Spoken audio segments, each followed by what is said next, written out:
So, Dare to Lead Differently, Chew on This, 16 Bites for Bold Leaders, is a book that I realized when I was in the military.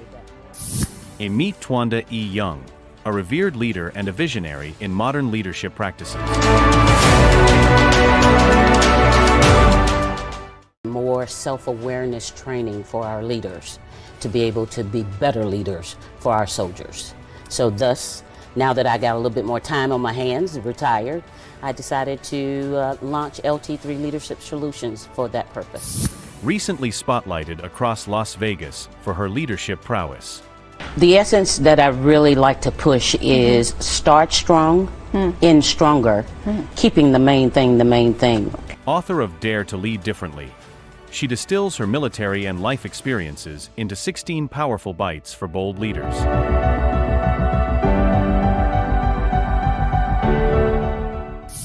Twanda doesn't just speak. She engages, inspires, and transforms her audience. Experience the power of her bold leadership. Ladies and gentlemen, please put your hands together for Twanda E. Young.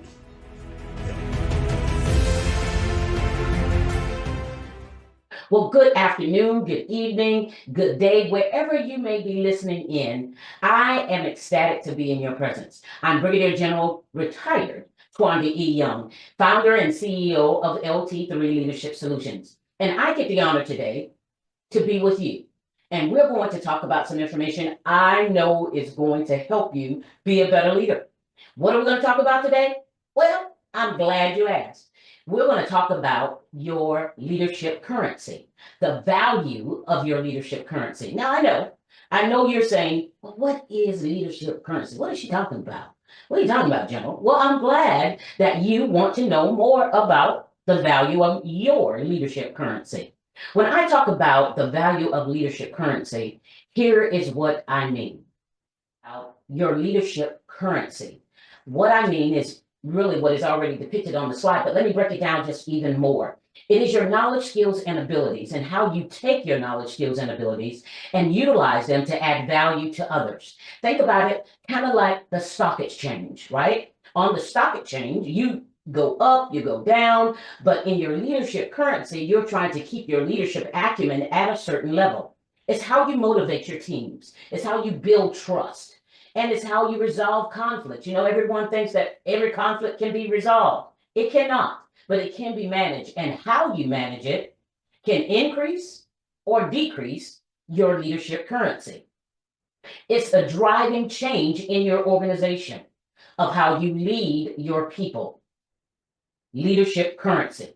Now that we all are on the same playing field as to what leadership currency is, knowledge, skills, and abilities that you utilize to influence others for the greater good, let's move on to the next area that we're going to talk about, which is talking about how you cultivate your leadership currency and where does it stem from.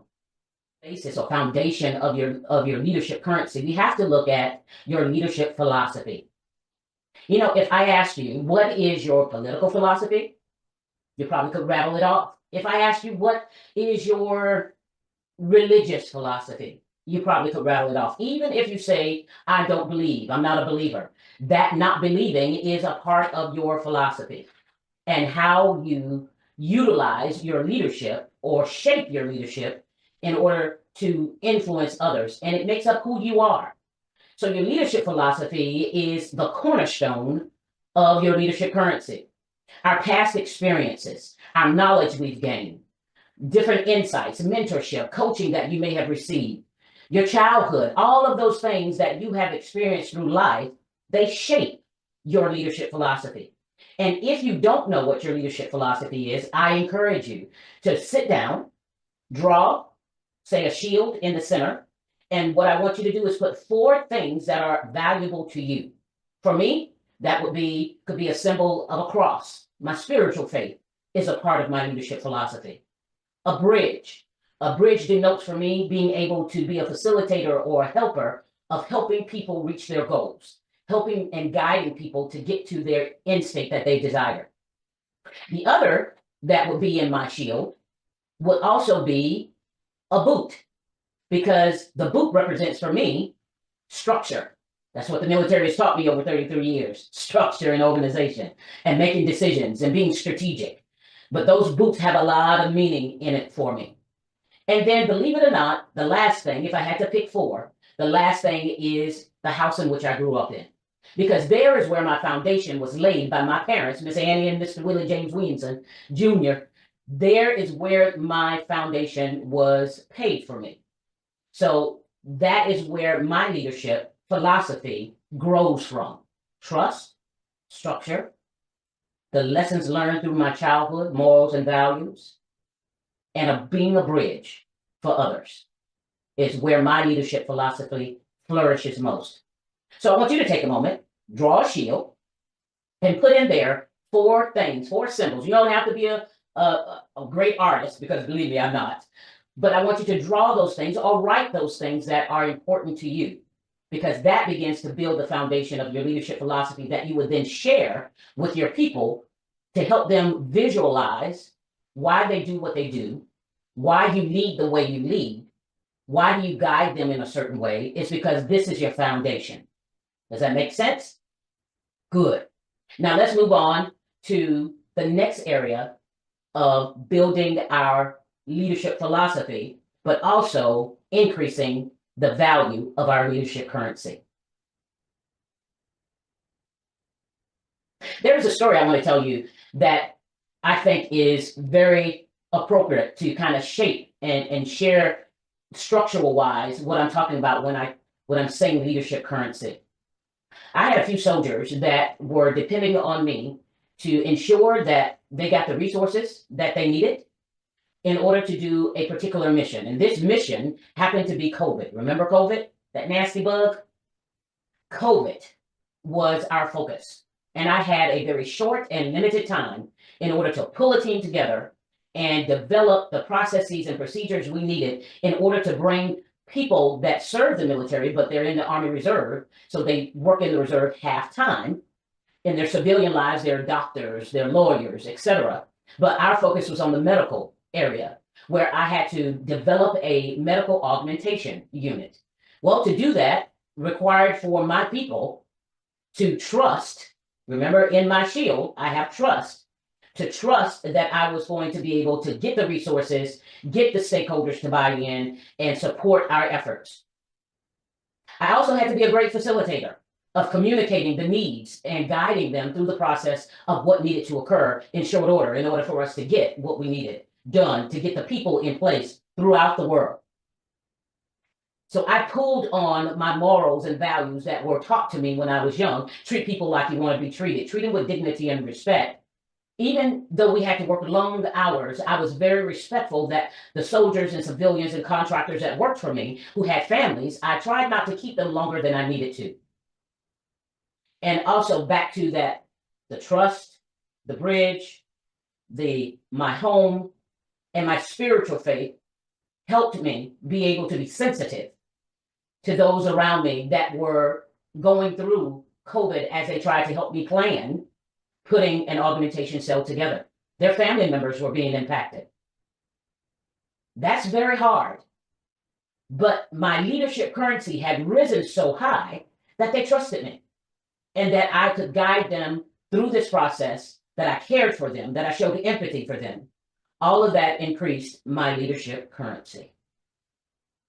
But it all ties back to my leadership philosophy. Now, we all have crucibles, I call them, challenges that we go through in life that can kind of make us topsy-turvy sometimes as we go about leading others, and sometimes can make us doubt ourselves. I recalled a particular event when I first came into the military as a second lieutenant, just bright-eyed and bushy-tailed. And in the civilian sector, you would kind of say that I came in as a junior VP into the organization. And as I was in the organization, I was, like I say, on Sesame Street, and I know my hair kind of dates me, but in Sesame Street, if you remember, it was one of those things that don't look like the other. And that's what I was within my unit. I was the only female officer out of a plethora of male officers doing the same job as executive officers for their respective units. I remember standing literally, as the picture depicts, standing at the base of a rappel tower. And I had to meet my officer, my senior executive, if you will, and report to him and tell him what was going on in the training, what was happening, where we were in the training. And I remembered our conversation veered into longevity in the military. And out of that conversation, he told me, looked me dead in the eye, and told me that I had no right and that he was going to do everything that he could to ensure that I didn't make it to the next level. Was it because I was a woman? Was it because I was Black? Was it because I was short? I don't know. Really didn't care in that moment. What just startled me is that a leader that I was told that was going to take care of me, that was going to mentor, coach, and teach and guide me, didn't have any belief in me and was going to do everything within his authority to make sure that I did not succeed. His leadership currency for me was low, extremely low. But I remember back to that picture I told you of how my philosophy began, that house of where I was taught by my mom and dad to be very focused in on my goals, to be intentional in my commitment to what I was doing in life, and to be decisive and disciplined in any decision that I made. And I stood there flat-footed and I told them, I'll be here, sir, when you retire. Well, long story short, I was there when he retired. But that experience shaped my leadership philosophy. It shaped me because I wanted to make sure that I was never that person to the people that I had the honor to lead. I never wanted them to walk away with a very belittling and demeaning kind of dejected feeling because of me. Now, I have no issues with correcting people, but there's a way in which you correct people. You don't do it out in the public. You don't berate them. You're constructive in what you share with them and how you share it. You share it in a way that shares empathy and shares your genuine concern for their well-being and for their growth as a leader. But every experience since that time has shaped my leadership philosophy. And I know you're saying, well, why are you holding on to this leadership philosophy? Because this is your foundation. And if your house is shaking, everything else is going to fall. So I want you to understand that the bedrock of your leadership currency is on your leadership philosophy and how you cultivate that through self-awareness and attending events like this, seeding in and investing into yourself. Think for a moment. What kind of experiences or challenges or your base of rappel tower moment that you've had that you have garnered some insights from that make you a better leader or that could make you a better leader to ensure you're not repeating what was done to you if it was not favorable? Base of rappel tower moment. So as your leadership currency grows, there are certain things of components. What are the key components? Well, from my perspective, the key components of your leadership currency is how well do you know your craft? How well do you know your job? How well do you do your job? How well do you execute? Then how do you communicate? How do you communicate to those who have the responsibility of taking your vision and making it come to reality? Are you a good communicator? I want you to write down yes or no. I won't see it and I won't tell anyone. I promise. But you need to be very clear with yourself on how well do you communicate your guidance. The other item that is extremely important is, can you be trusted? How trustworthy are you? And how trustworthy would you say your people see you?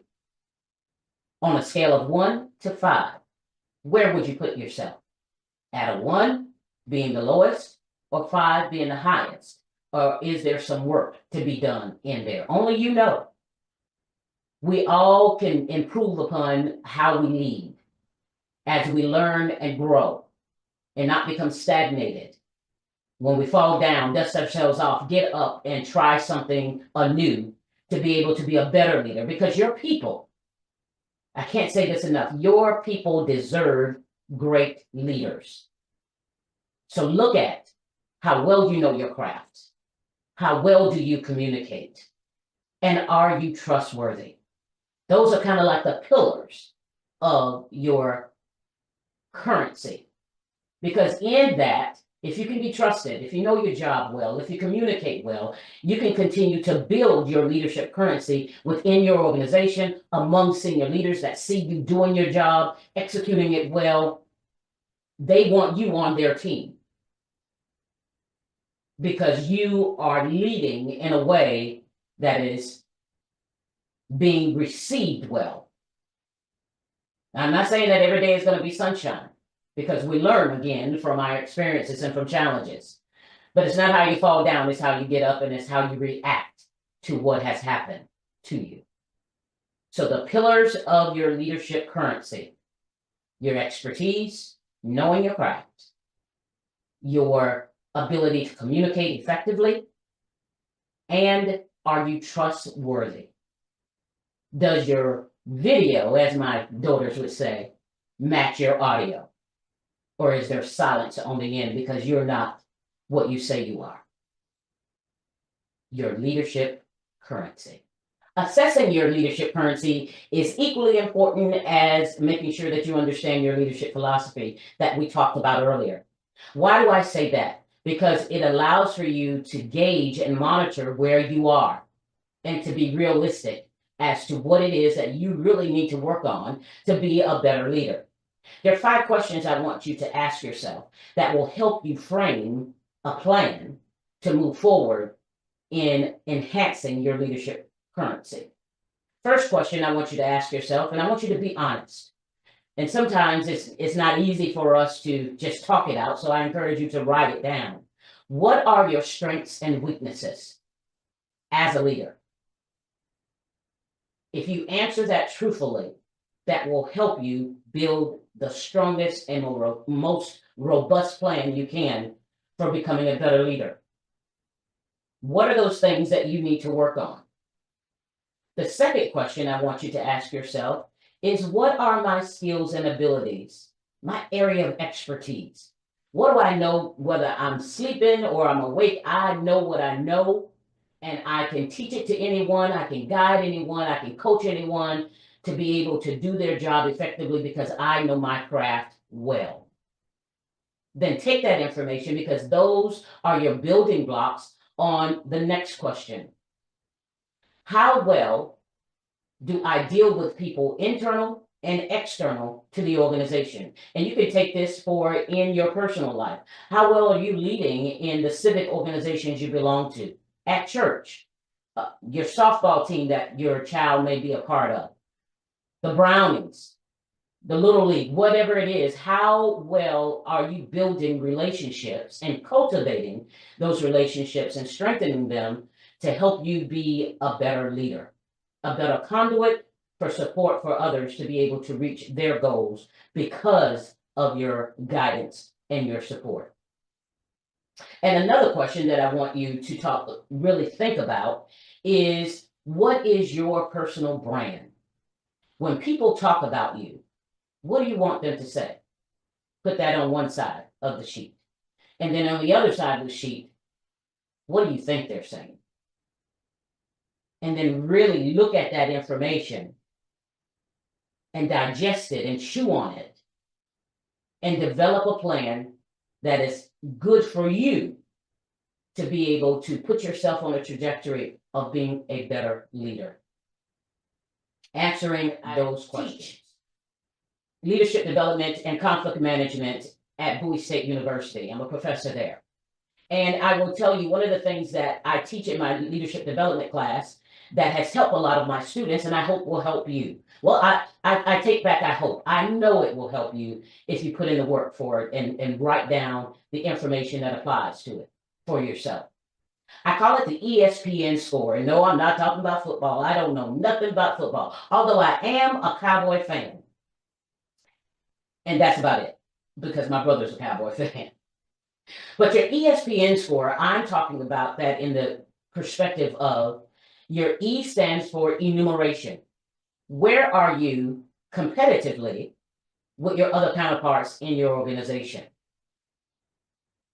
Back to, do you need to go back to school? Do you need to increase certifications? Where are you honestly on the playing field? Then the S ties into the schooling that you might be looking at or the certifications that you may need to get to shore up your knowledge, abilities, and skills. The P is your potential. What is your potential to be the leader you want to be? Are you willing to put in the effort? Are you willing to take constructive feedback? Are you willing to seek out those who have gotten to the end state you want to be and humble yourself enough to ask questions of those individuals and gain their insights on how they maneuvered the space and met their trajectory of being the leader they want to be, or on the path of being the leader they want to be? And the last is networking. All of this ties in again of being able to connect with other people. Who's on your board of directors, I call it? Who are the people that you can call very quickly and share your information, and then they give you some valued added insight to help you figure out how to develop a plan to move forward?